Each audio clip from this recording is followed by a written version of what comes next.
Adding to that by no means exhaustive list that you've given us, Tessa, he somehow needed to do the honourable thing to go to New York to break off his friendship with the then convicted pedophile. And he needed to do that over a 4-day weekend in a walk in Central Park. As you say, he's never explained if he's never met this woman, Virginia Giuffre, why a reported $12 million sum was then paid to her.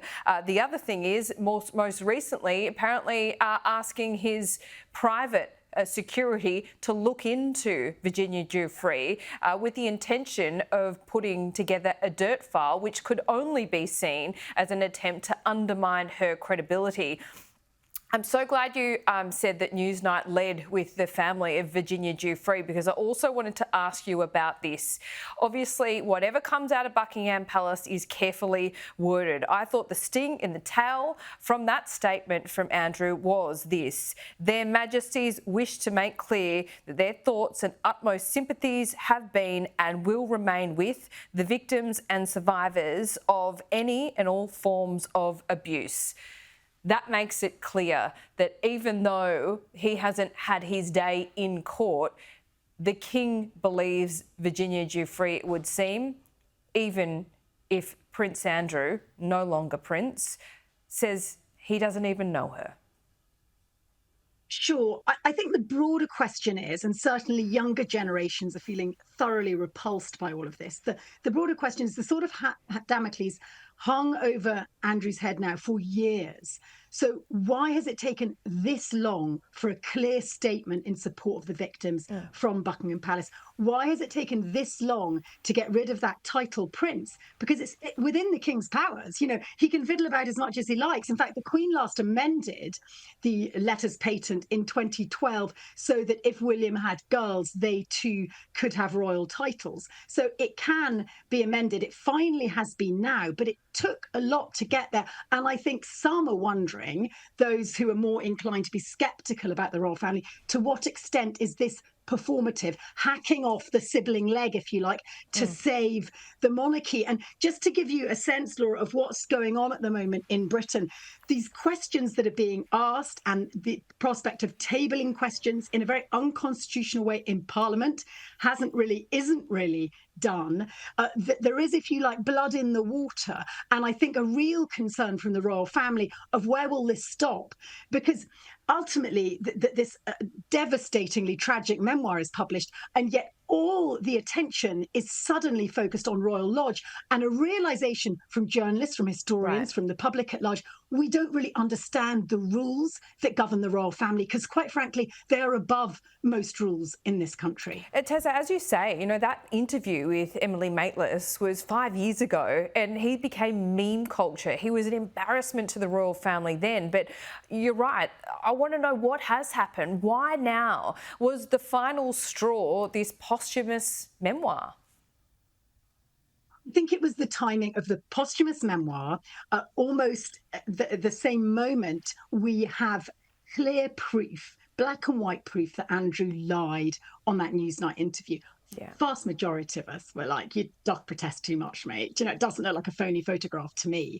So those two coming at the same time. But the broader picture is the Epstein files, which, by the way, are a squeaky wheel for Trump and many more in the American administration. Yeah. When are they going to be exposed? And how much more damage can the royal family take? They need to look like they're ahead of the wheel here, even though we know they're actually years behind the wheel, Laura. That's the truth. They are years behind the wheel, absolutely. And this would be something for William in particular that perhaps he pushed even further. Also, you know, don't want to conjure up conspiracy theories here, but we know how taken Trump is with the royal family. He loves the pomp and ceremony. He had a great meeting with King Charles not that long ago. There's a difference between the Epstein files and the list. So who's in the files and who's on the list, if you like. It's a small distinction, but I think an important one. Is there a chance, given, you know, King Charles and Trump's great affection for each other, surely they had a discussion about this? I'm almost sure they didn't have a discussion about that. Funnily enough, you mentioned, I think men of a certain age find this stuff really uncomfortable. I know that a huge number of the older, slightly more male, pompous royal correspondents, there's plenty of them over here in Britain, find this whole Andrew question very difficult. Oh, well, you're 17 after all, kind of thing.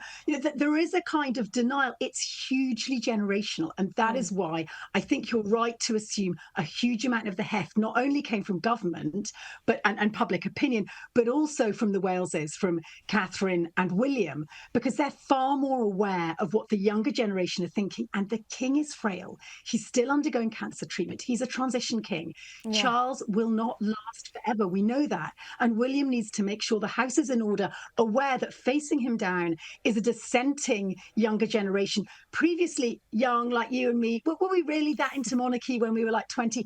Probably not, but we weren't overtly anti it. And what you have now is a hardening of sentiment among the young. If you look at the polling, they're not apathetic about monarchy, they're anti-monarchy. That ain't healthy if you are a constitutional monarchy. I find it really extraordinary because there's been a couple of kind of obscure commentators that have been falling over themselves trying to prove that this photo is doctored and that Prince Andrew is just being stitched up. How quiet or otherwise are they today?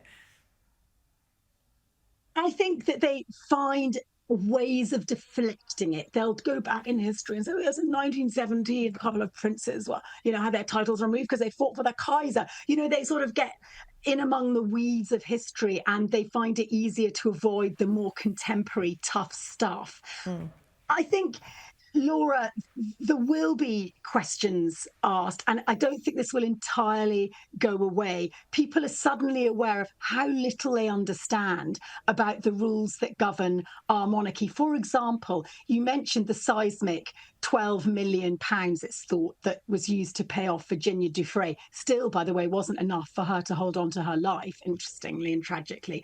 That money probably came from the Duchy of Lancaster, which is a giant portfolio that belongs to the monarch, the profits of which are, they're not subjected, they go directly to the monarch, they're not subjected to corporation tax, to capital gains tax. And don't forget also that going down the line of succession, the royal family are not subjected to inheritance tax. At the same time as they have these huge business and land portfolios, they have direct back channels to government. And we as journalists and citizens cannot table freedom of information inquiries about the royal family. So Andrew's time as a trade envoy is protected and embargoed from 105 years from his birth, simply because he's royal. Now, whether that will change because he is no longer a prince, I don't know. But these are big, big questions. And I don't know if I've got time for a final thought, do I? You do, quickly, please. Yeah, there's two photos, actually. There's the one, Andrew, 41-year-old, with the teenage Virginia Dufresne. Also in that picture, Ghislaine Maxwell. Maxwell's in prison. Virginia is dead. There's a second picture, and that is of Harvey Weinstein, Jeffrey Epstein, and Maxwell in the grounds of the Royal Lodge. Two of those players in that picture are in prison, and Epstein is dead. So either in prison or dead, and the only man wandering around at large until this morning, a prince, Andrew. And I think it was just so sickening. Everyone had had enough. They really had had enough. Tessa Dunlop, we really appreciate your insights. Thanks so much.